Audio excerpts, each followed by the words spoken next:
오늘은 요한복음 신약성경 요한복음 9장입니다.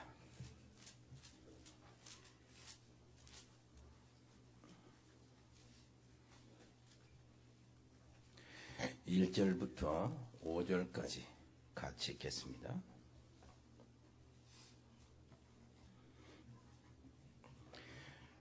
예수께서 길을 가실 때 날때부터 맹인된 사람을 보신지라.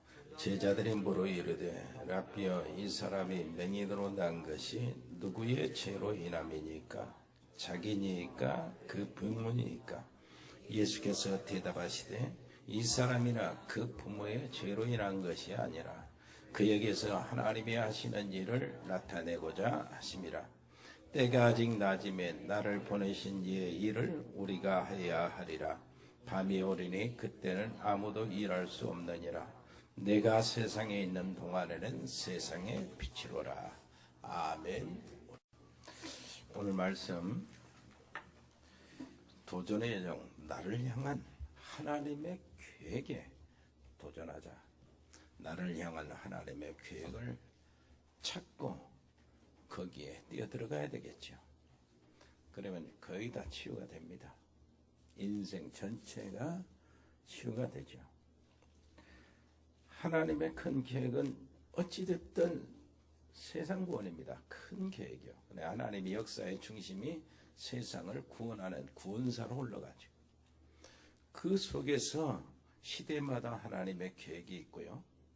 그 속에서 또 나라 민족마다 하나님의 계획이 들어있습니다. 이 나라 안에서도 우리 지역에 하나님의 계획이 있고, 내가 왜 여기서 사는가? 하나님의 계획 속에서 되는 거예요. 그래서 그걸 빨리 찾아야 되죠.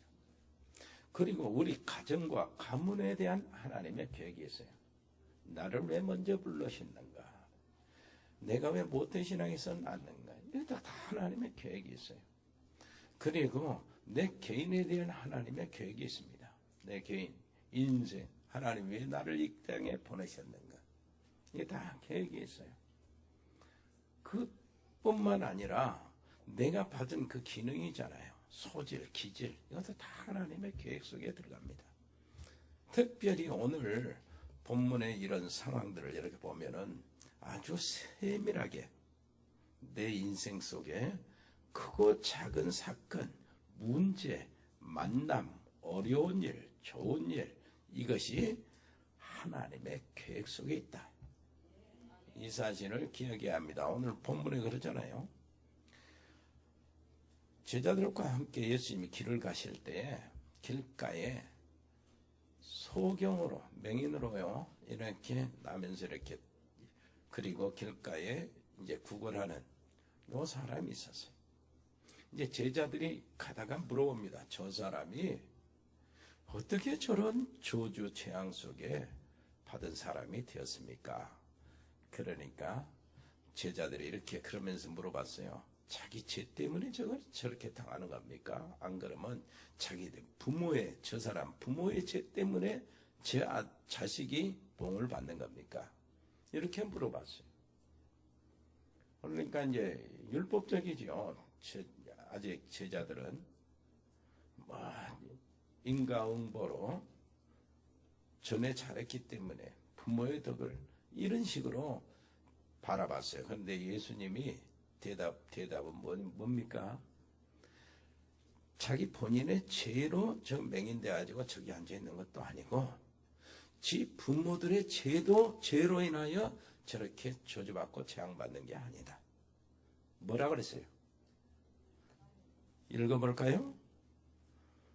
3절, 예수께서 대답하시되 이 사람이나 그 부모의 죄로 인한 것이 아니라 그에게서 하나님의 하시는 일을 나타내고자 하십니다. 이걸 찾아내야 돼요. 여러분, 많이 여러 번 들었습니다마는 요즘에 그 여중생들이 굉장히 잔혹하죠. 아주 피투성이가 되도록 후배 아이들을 막 구타하고 막 때리고, 어디서는 여중생 어마어마, 그러면서 그것이 자랑삼아 카톡에 올리고 막 그러고 유튜브에 올리고 그래서 어떤 여중생 하나가 있대. 그 여중생이 새 아빠한테 성폭행을 당했어요. 여러 번 시달린 거죠. 고민이 말이 아닙니다. 학교도 가기 싫고 어쩔 수 없이 가면은 공부가 안 되고 이놈의 세상 어른들이 전부 다 강도같이 날강도같이 생각이 되는 거예요.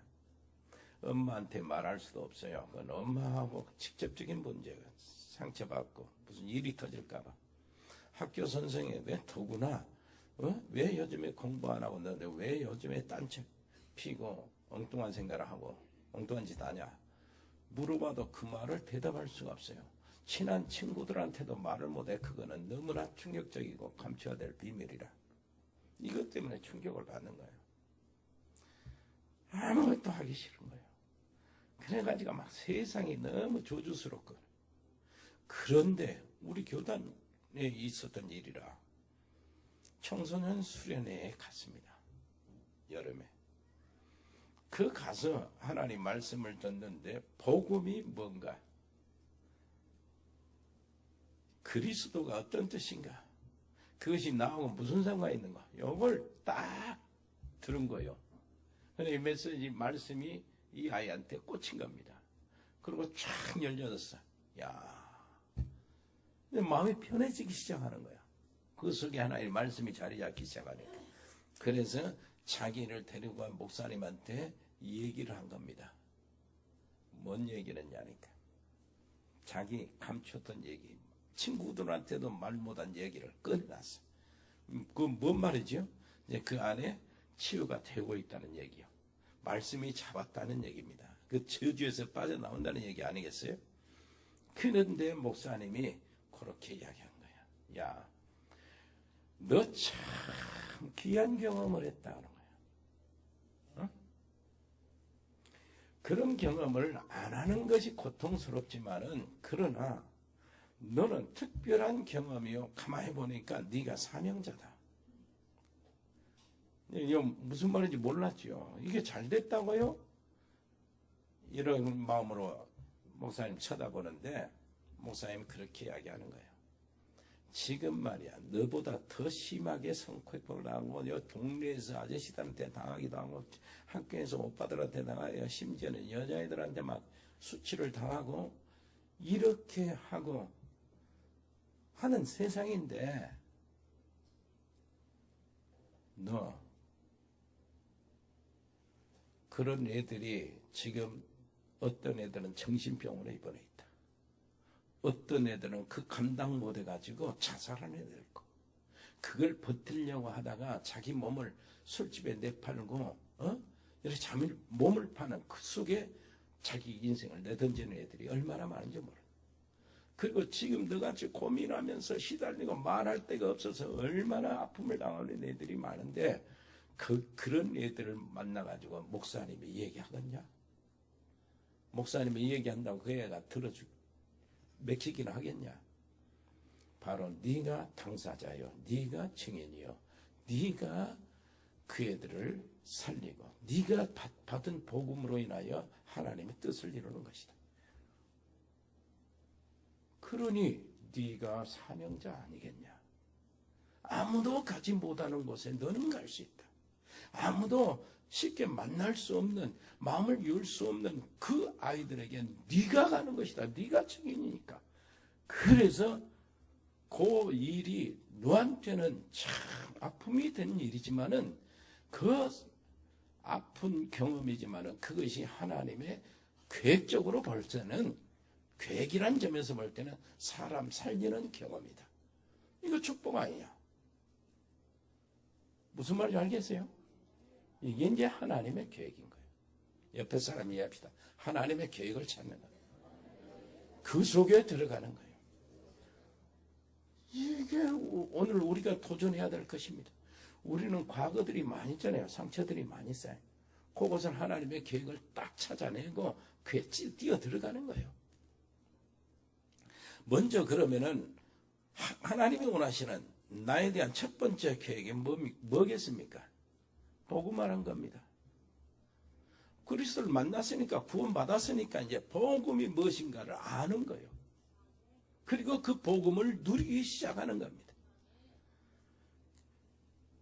그런데 성경이요, 전체 흐름은 복음 중심이거든. 그리스도. 그래서 성경은 구속을 위한 책입니다. 하나님 주신 선물이죠. 그래서 예수님이 요한복음 5장 39절을 보면은 이런 말씀하세요. 너희가 성경에서 영생을 얻는 줄 알고 한번 찾아보세요. 여기 가까이 있으니까.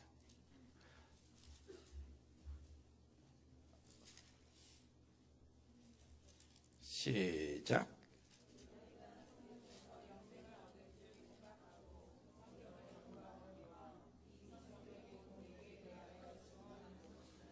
아멘. 예수님 직접 하신 말씀이에요. 너희가 성경에서 영생을 얻는 줄 알고 성경을 연구한다. 치고 공부한다 그 말이죠. 그런데 이 성경이 내게 대하여 한 얘기라는 거예요. 예수님에 대한 얘기라는 거예요. 그래서 구약 딱 창세기 보면은 이 땅의 문제가 아담으로부터 시작됐잖아요. 사단의 유혹으로 범죄의 하나님으로부터 쫓겨났잖아요. 하나님과 관계가 깨진 이것으로의 근본 문제가 되었고, 이 문제로 인하여 이 세상이 지금 우리가 당하는 문제 있잖아요. 이 모든 문제를 거기서 시작이 됐는데, 거기서 왔는데 그 문제를 해결하도록 답을 주신 것이 창세기 3장 15절입니다. 여자의 후손. 여자의 후손이란 말이 우리가 잘 이해를 해야 돼요. 내가 하나님의 계획 속에 들어가려면은 여자의 후손은 남자의 후손이 아니라는 뜻이지요. 남자의 후손이 아니라는 말은 아담의 후손이 아니라 그 말입니다. 아담의 후손이 아니다 그 말은 죄하고는 상관이 없다. 언제 그런 죄하고는 상관이 없는 분이다. 죄하고 상관이 없는 분이 이 세상에 오려면은 하늘에서 떨어지든가 땅에서 솟아나든가 해야 되는데 그거는 사람이 될 수가 없다. 그래서 하나님께서 자기 아들을 보내시는데 몸을 빌려야 되잖아요. 그래서 동정녀 마리아의 몸을 빌리신 거예요. 네? 그 여자에게서 낳게 하셨다 그 말이에요. 여자의 후손. 그분이 누굽니까? 예수님이요. 그러면 예수님이 그리스도다 그 말이요. 구세주. 그래서 여러 이 흐름이 여기서부터 시작되면서요. 노아 시대에 완전 사람들이 다 타락했잖아요. 하나님은 완전히 쓸어버릴 작정하고 세상이 이렇게 완전히 그 목에 여기까지 찬 거예요. 악함이, 사악함이. 그래서 하나님이 심판하시는데 그때도 살 길을 한 길을 열어주셨어요. 방주를 지어라.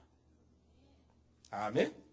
방주에 들어가면 악한 사람이든 사악한 사람이든 뭐 할 것 없이 방주에 들어가기만 하면 살아요. 하나님의 심판에서 생존하는 거예요. 아멘. 그 방주를 누구를 이야기하는 겁니까? 그리스도의 구원을 이야기하는 거라. 그리고 쭉 출애굽기에 가면은 출애굽기 3장 18절 여러분 보면은요 12장 14장 뭐가 나옵니까? 이스라엘 백성들이 온통 노예로 그야말로 저주 재앙 지옥 가운데서 사는 거예요. 거기서 해방받고 건져냄 받는 길이 딱 하나 하나님이 다른 길을 안 주셨어요. 군대를 양성해서 치고 들어가서 바로를 죽여라 하는 것이 아니고 전쟁에서 이겨라는 것이 아닙니다. 하나님 뭘 주어주고 보냈습니까? 말씀 한마디요. 언약. 희생의 제사를 드리러 가야 되니까 우리를 보내라. 그 말을 하라는 거예요. 그리고 이스라엘 백성들이 진짜 해방받을 때는 뭐 했습니까? 유월절 어린 양의 피를 문설주 임방에 받을 때 해방받았어요. 그래, 그리스도의 십자가 위에는 길이 없다는 겁니다. 사단을 이길 길. 바로왕 같은 그 당시 바로왕 같은 사단을 마귀를 이길 길이 없고 그 당시에 그 애굽의 세상의 제일 불신앙 세상을 이길 수가 없고 그 당시에 모든 악함과 사악함과 죄의 형벌에서 지옥의 권세에서 빠져나올 길이 없다. 한 길이다. 아멘. 포로 상태에는 하나님이 주신 언약이 뭡니까? 이스라엘을 통해서 그때 생존할 수 있는 비밀. 후대들이 기다리는 후대들에게 뭘 가르쳐라? 우리는 포로 상태에 있지만 이제는 하나님이 그 후손들에게 다시 돌려보낼 것이다. 그 애들은 무엇을 가르치라고?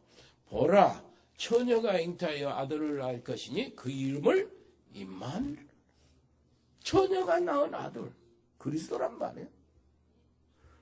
그러면서 이제 이렇게 쭉 가다가 예수님 탄생하셨고, 그 다음에 이제 사도들이 이제 그 바통을 이어받아서 복음을 전하는데, 사도 바울이 하는 말이 있어요. 갈라디아서 4장 4절에. 그때 예수님의 탄생을 증거하면서, 때가 참에 하나님이 세상을 구원하시려고요, 자기 아들을 보내셨다. 자기 아들을 보냈는데, 뭘로 보내셨다? 여자에게서 낳게 하셨다. 여자에게서 낳게 하셨다. 그 여자의 동정녀를 통해서 낳은 분이 바로 메시아요 구원자인데 그분이 예수님이시다. 그래서 우리는 뭘 고백합니까? 예수님이 세상을 살릴 제자들을 데리고 다니면서 많은 걸 보여주셨어요. 그래서 제자들이 예수님을 따라다니면서 그 느낀 거 하나 있어요. 아, 우리 주님, 우리 선생님이 세상에 약속하신 그리스도시구나. 메시아시구나. 뭘 보고? 예수님이 하는 모든 것들을 따라다니면서 보고 성경에 이렇게 그리스도가 오면 이런 일이 생긴다는 일이 예수님을 통해서 다 이루어지거든. 그래서 예수님이 바로 약속하신 그리스도시구나. 에? 그것을 마음에 딱 발견했단 말이에요. 그때에 예수님이 사람들이 예수님을 따라오는데 질문한 겁니다. 저렇게 나를 많이 따라오고 그리고 나를 막 박수치고 환영하고 좋다고 그러는데 저 사람들이 나를 어떻게 생각하냐? 제자들에게 물어본 겁니다. 그때 뭐라고 말했어요? 사람들이 예수님을 세례 요한이나 에레미야나 엘리야나 선지자 중에 하나로 이렇게 부릅니다. 예수님은 그러고 같다는 거예요. 세례 요한 같다는 겁니다. 사회운동하는 사람 같다는 거예요. 예수님을 뭐 같다고요? 에레미야, 파괴운동을 하는 사람 같다는 거예요. 예수님을 엘리야는 신비운동하는 사람과 같다는 거예요.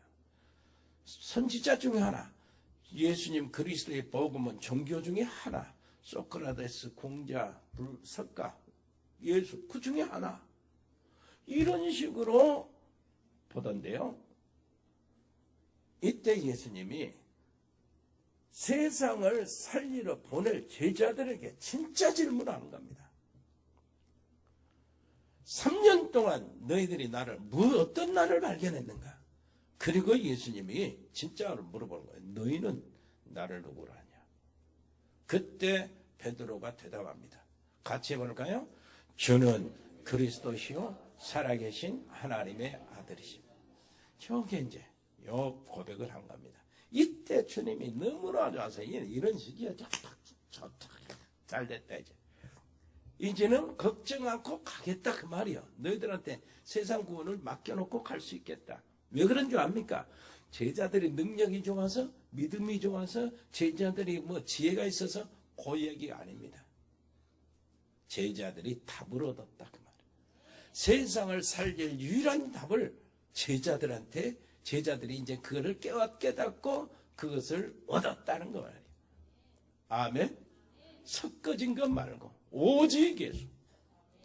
아멘. 그러면서 네가 복이 있다는 겁니다. 어떻게 이걸 알았냐?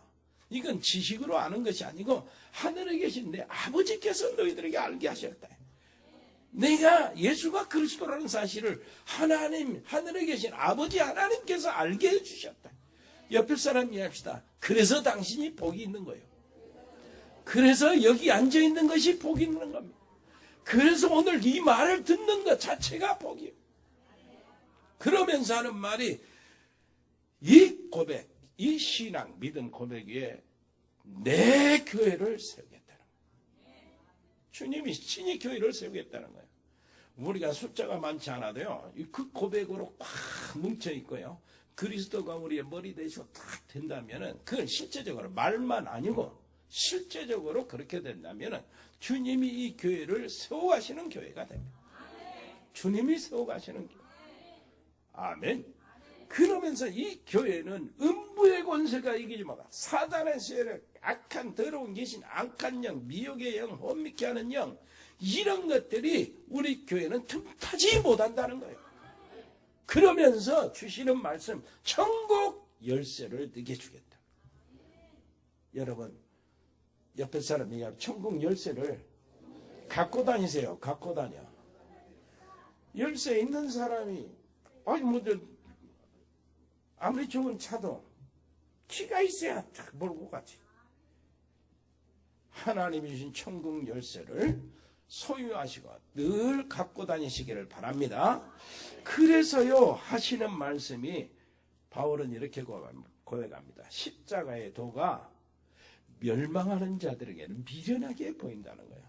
미련하게 들리고, 오늘 십자가 얘기, 예수님 얘기가 좀 답답하게 들리는 사람이 있습니까? 그러면 큰일 나요. 그러면서 하는 말이, 만일 우리가 지금 가지고 있는 복음이 너희들에게 전달할 때 가리었으면, 이 복음이 가리었다면은 망하는 자들이다는 거예요. 망하는 자들에게는 복음이 가려진다는 겁니다. 그리스도 얘기가 가려지는 거예요. 여러분 다 깨닫게 되기를 바랍니다. 여기 앉아있는 분들은 정말로 다 살아나야 될 줄 믿습니다. 망하는 일이 없어야 되잖아요. 귀한 곳에 와 계시니까. 그러면서 하는 말이, 복음 전하는 사람들을 뭐라고 그러냐니까, 고린도전서 9장 14절을 이와 같이 주께서도 복음 전하는 자들이 복음으로 말미암아 살리라 명하셨다. 복음 전하는 자들이 복음으로 말미암아 살리라. 복음 전하는 자들의 사업은 살리라, 그 말이에요. 복음 전하는 자들의 가정이 살아날 것이다. 복음 그 자체로 살아난다니까요. 살아나기를 바랍니다. 여러분 만나는 사람도 다 살아나고요. 여러분 만나는 사람들이 모두 다 치유되게 되기를 바랍니다.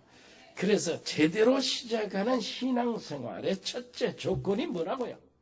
오직 복음이요. 율법주의에서 벗어나서 오직 복음. 신비주의에서 벗어나서 오직 복음.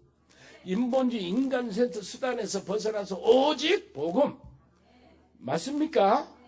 그렇게 해서 디모데후서 2장 1절 2절에 뭐라고 하니까, 디모데에게 바울이 너는 그리스도 예수 안에 있는 은혜 속에서 강하라.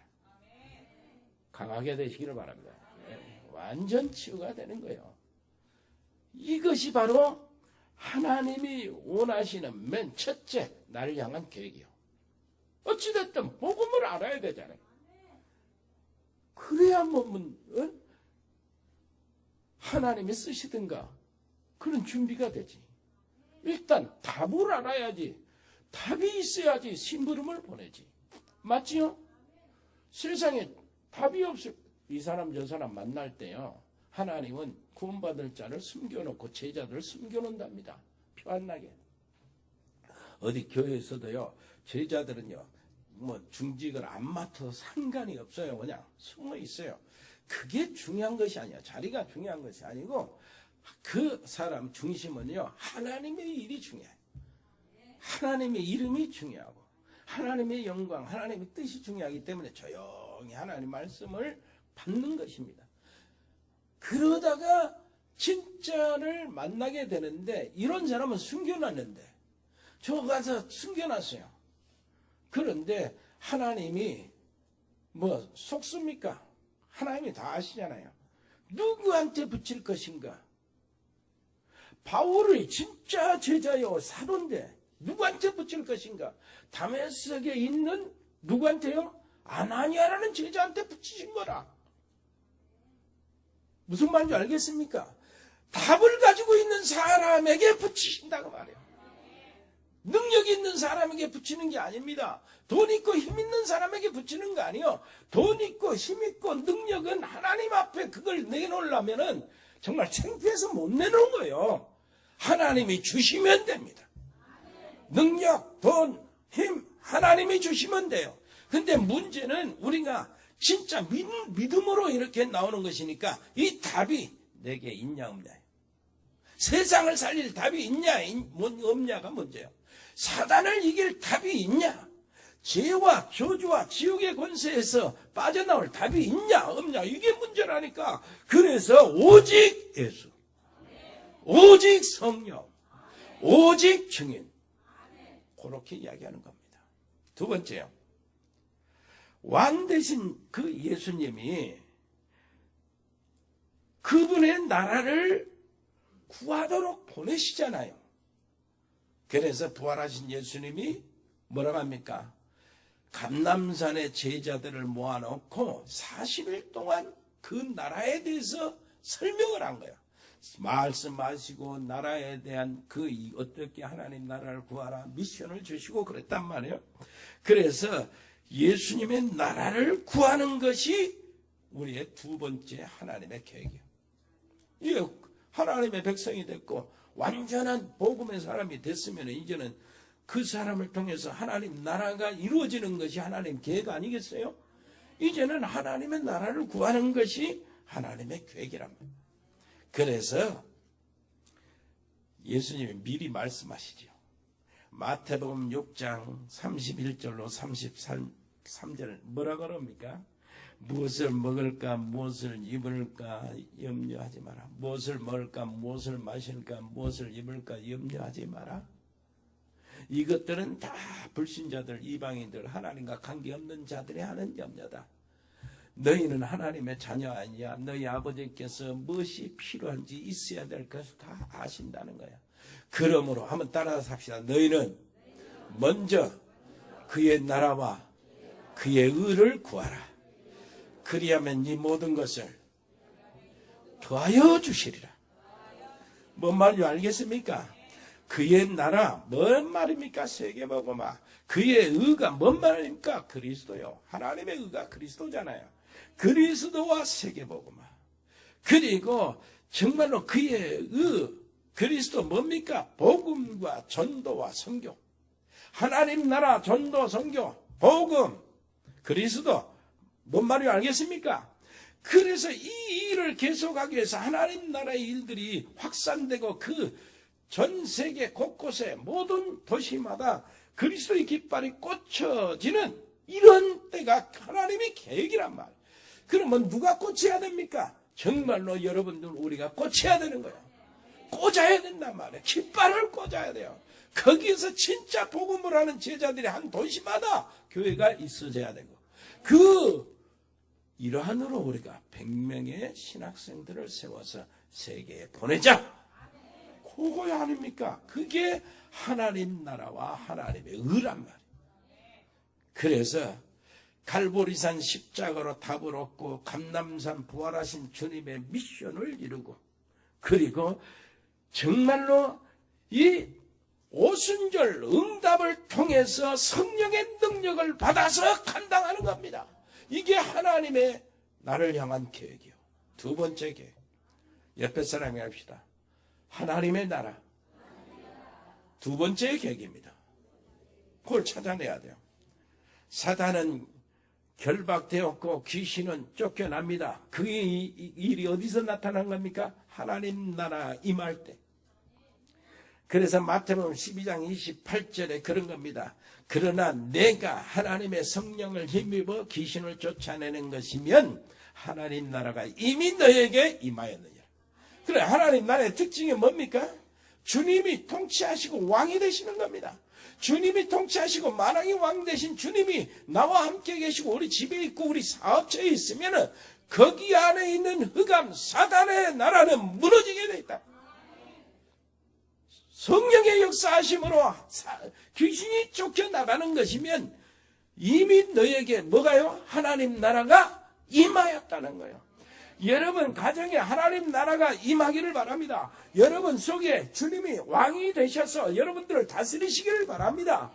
흑암의 세력, 음부의 권세가 이기지 못할 것이다.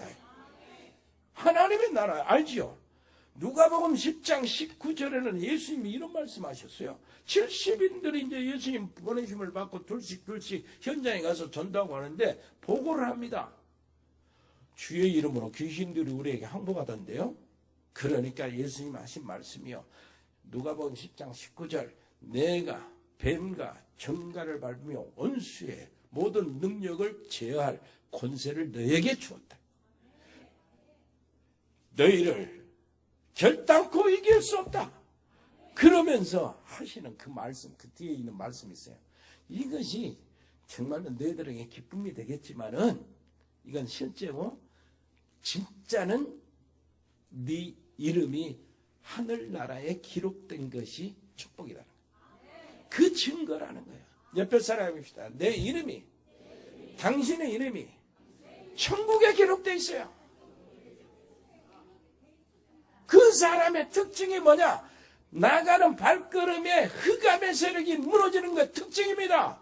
여러분 산업, 여러분 가정, 여러분의 인생을 방해하는 모든 더러운 악한 귀신들, 악한 영들, 사단의 세력들, 마귀의 모든 권세들이 여러분 발걸음을 통해서 꺾어지기를 바랍니다. 실제로 이걸 처음 해야 되는데 이거 어떻게 합니까? 이게 얼마나 중요한데. 그래서 예수님 그랬잖아요. 먼저 강한 자를 그 집에 들어가서 묶어버려야 그 집에 있는 살림살이 이 영혼을 꺼내오도록 하지. 그것이 활동하고 버티고 있고 지키고 있는데 어떻게 가서 그것을 사람들을 그 영혼들을 그 집에서 꺼내오냐. 무슨 말인지 알겠습니까? 여러분 가문의 저주의 세력들이 완전히 여러분들로 인하여 꺾어지기를 바랍니다. 이게 하나님의 계획이라니까. 그래서 이 계획 속에 딱 도전하는 거예요. 세 번째입니다.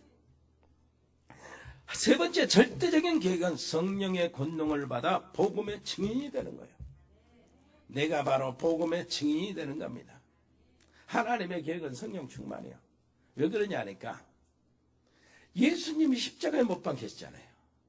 3년 동안 예수님 데리고 다녔잖아요. 십자가에 못 박히셨어요. 예수님 말씀대로.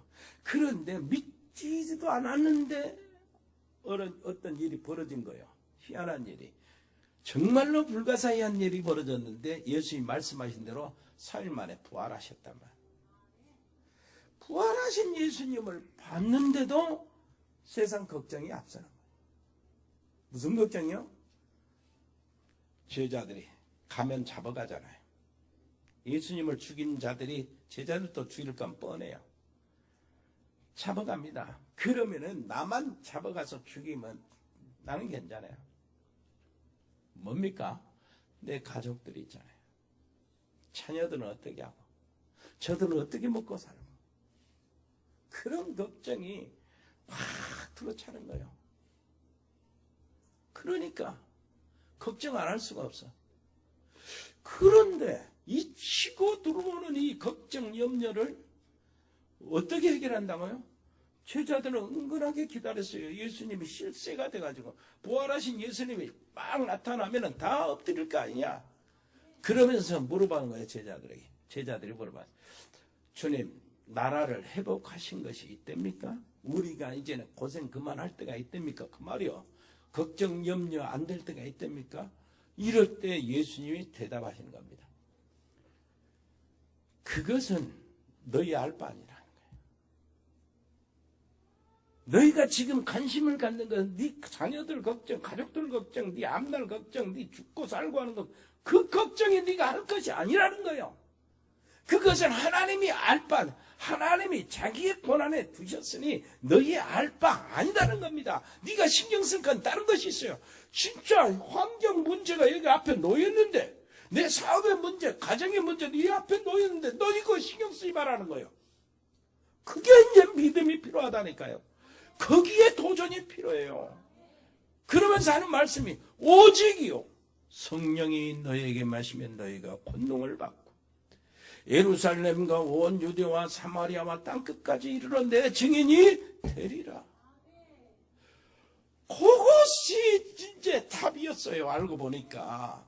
그래서 그 말씀을 붙잡고 이 사람들이 어디로 갑니까? 마가 요한의 다락방, 감남산에 내려서 마가 요한의 다락방에 가잖아요. 그러면서 그 성경 보면은 사도행전 1장 14절 이 120명이 모여서 오로지 기도에 힘쓰니라. 그러다가 주님이 약속하신 대로 성령 오순절에 임하잖아요. 그러고 난 다음에는 하나도 걱정이 안 되네. 그 걱정이 아무것도 할 필요가 없도록 하나님이 길을 열어놓으십니다. 그 대제사장 문중들이 다 굴복할 수밖에 없도록, 시인할 수밖에 없도록 성전 미문에 있는 안진병이 일으켜 세워지, 그 다음부터 막 하나님의 말씀이 주어지지, 그 다음부터 담대해지, 죽으면 죽여라 하고 달라드는 이런 식으로 돼버렸다니까. 염려 가족들 하나님께 다 맡기는 믿음으로 충만해져 버리니까 그럼 한 신경 쓸 것이 없어져 버린 거예요. 아멘. 그것을 하나님의 언약으로 잡고 가시기를 바랍니다. 이것들이 계속되는데요. 저 사도행전 10장 44절에 보면은요, 베드로가 이 말씀을 전할 때 성령이 말씀 듣는 모든 사람에게 내려오셨다, 이런 말이 있거든요. 참 무슨 말이냐니까, 베드로가 그때 무슨 말했냐, 우리가 증거하는 분은 바로 그 이름이 나사렛 예수다. 38절에 그 예수님은 마귀에 눌린 모든 사람을 고치셨다. 38절에 우리는 이 일의 증인이다. 39절에 유대인들이 십자가에 죽었으나 사흘 만에, 너희가 십자가에 죽였으나 사흘 만에 다시 살아나셨다. 40절 우리에게 전도를 명하셨다. 42절 그분은 산자와 죽은 자의 심판주로 오실 것이다. 42절 이 사실을 구약의 모든 선지자들이 미리 증거했다. 43절 그를 믿는 사람들이 다 그 이름으로 구원받는다. 43절 아멘. 그래서 오직 성령의 충만함을 받으라는 거예요. 옆에 사람이 얘기합니다. 성령 충만은 내가 원하는 것보다 주님이 더 원하신다. 주님이 더 원하신다니까요. 내가 성령 충만 받는 것보다 주님이 내가 성령 받는 걸 더 원하셔요. 그러니 믿음으로 나가기만 하면 하나님이 주신다는 거예요. 그것이 하나님의 계획이요. 이 약속이 내 것이 되도록 해야 됩니다. 아멘. 옆에 사람이 내 것이 되도록 도전합시다. 믿음의 도전이 필요합니다. 이제 그러면 이제 과거가 그렇지만 이제 한번 보세요. 김진규 집사라는 그 집사님 있잖아요. 그 얘기를 들어봤잖아요. 버스 정비공이요. 옛날에는 버스 정비공이 굉장히 귀했잖아요. 월급도 많고요. 정비공 그 타려면은 그 밑에 힘들어 많은 사람들 아주 고생 엄청 해요. 얼마나 높은 어른인지 몰라. 근데 그 버스 회사에서 정비공을 구하는데 그 한 사람을 구하는데 한 20명이 올라왔어. 그러면 이제 사장하고 이제 전무 상무 다 와서 이제 인사과에 가서 면담을 하는데, 당신은 이렇게 하면 어떻게 하겠습니까? 나는 뭐 차를 완전히 깨끗하게 하고 아침 일찍 와서 끝까지 막 이런 얘기를 다른 데로 다 합니다. 근데 이 김진규 집 정대수, 김진규가 아니라 정대수 집사, 이 정대수 집사 순서가 됐어요. 당신은 어떻게 하겠습니까? 어떻게 하겠습니까? 그러니까 조건을 자기가 말하는 거예요. 조건이 하나 있습니다. 그게 아직 되지도 않는 그 주제에 조건을 대는 거야. 무슨 조건이요? 말 들어보죠. 말을 들어보니까 주일날은 쉬게 해주세요. 그런 조건이요. 왜 그렇습니까? 난 주일학교 어린이들을 가르치는 교사입니다. 그리고 우리 교회는 적은 교회라 새벽에 차를 내가 돌아야 합니다. 주일 새벽에. 그러니까 이 사람이, 이 사장이 뭐라 하냐니까, 그것이 답니까? 그래서 예. 그 대신 내가 휴가를 안 가겠습니다. 그 대신 보너스 같은 걸 안 받겠습니다. 그렇게 했단 말이에요. 근데 사장이, 우리 저 회사 안에 장로님도 있는데 장로님들 안 그러던데. 아니, 그분들은 훌륭하죠. 나는 주일 한 번만 빠져보면 내 믿음이 뚝 떨어져 봅니다. 알았습니다. 다 이제 면접 끝나고 뒤에 나가는데 무슨 소리를 하냐니까 저 양반은 예수 믿는 것 같다. 그 얘기를 사장 입에서 하는 거예요. 그러다가 그 사람이 됐어요. 그 사람이 됐다고. 정대수 집사가 됐는데 그래서 그 안에 뭔 일만 터지면 정대수 집사가 해결해. 그 안에 큰 사건이 터지면 무슨 세무 뭐 검사하고 막 이렇게 검사. 이 사람이 미리 해결을 해놔. 얼마나 좋은지. 여러분 옆에 사람 이해합시다. 어디 직장에 들어가면 월급을 배로 줘도 안 아깝게 일하세요. 복음의 사람입니다. 하나님 힘주셔야 될 거예요. 정상이야. 그런데 이 사람이 그 어떤 누구를 전도를 해왔어요. 아주 막 담배불 지지고 막 문신도 되고 이런 사람인데 그 주변에 어슬렁어슬렁한 사람을 전도를 해가지고 교회로 왔어. 그래서 예수님 영접시키고 이 사람이 정신을 차리고 옷을 탁 반드시 입고 이제 정식으로. 근데 어느 날 사장이 와서 뭐 감사하네 이렇게 하면서 소리를 높이면서 감사. 청과장 진짜 고맙소. 왜 그렇습니까? 자네 청과장이 그 전도했던 이 그놈이 내 동생이. 동생이란 말도 안 하고 그대로 놨던데 얼마나 깽판을 치고 골치 아픈지. 그런데 저렇게 바깥으로 받고 났으니 얼마나. 옆에 사람이 봅시다. 이것이 나의 도전. 뭔 말이 알겠습니까? 이게 도전이요, 도전. 내가 해야 될 도전이라니까. 완전 도전하시기를 바랍니다. 놀라우신 우리 아버지 하나님 은혜 감사합니다. 새로운 도전을 시작하게 해 주옵소서. 나에 대한 하나님의 계획, 나의 사건에 대한 문제에 대한 하나님의 계획이 다 있을 줄 믿습니다. 그것을 찾아내서 도전하게 해 주옵소서. 평생에 하나님께 쓰임받는 그릇이 되게 해 주옵소서. 예수 그리스도 이름으로 기도합니다. 아멘. 주 예수 그리스도의 은혜와 아버지 하나님의 크고 놀라우신 사랑과 성령의 교통하심이 여기 하나님의 백성들 모두에게 저들의 산업에 저들의 가정에 저들의 인생길에 영원토록 함께 계실지어다. 아멘.